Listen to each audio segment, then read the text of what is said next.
7th Max first term chapter 1 exercise 1.1 second sum பார்க்கலாம். Say true or false. The additive inverse of minus 32 is minus 32. அதாவது additive inverse minus 32 additive inverse minus 32ங்கிறது நமக்கு false statement.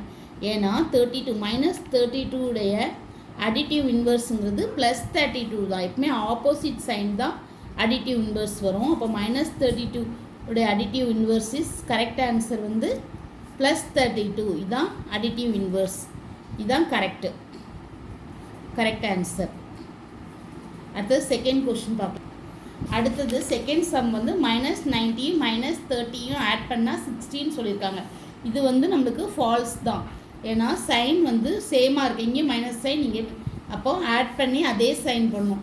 90 கூட நம்ம 30 minus 90 plus minus 30 90 30 add பண்ணால் நம்மளுக்கு 120 வரும். Minus minus minus அதே சைனை போட்டுருணும். ரெண்டு சைனும் சேமாக இருந்தால் அப்போ minus 20 தான் கரெக்ட் ஆன்சர்.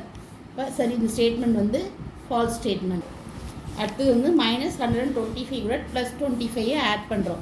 இங்கே பார்த்தீங்கன்னா சைன் டிஃப்ரெண்ட்டாக இருக்குது. minus 125 plus 25. இப்போது சைன் டிஃப்ரெண்ட்டாக இருந்தால் பெரிய நம்பர்லேருந்து சின்ன நம்பரை சப்ராக்ட் பண்ணி பெரிய நம்பருக்கு முன்னாடி உள்ள சைன் போடணும். 5ல் 5 போனால் 0, 2ல் 2 போனால் 0, இங்கே 1. பெரிய நம்பருக்கு முன்னாடி என்ன சைன் இருக்குது? மைனஸ் சைன் இருக்கும். minus 100. அப்போ இது true statement. Thank you. Please subscribe my channel.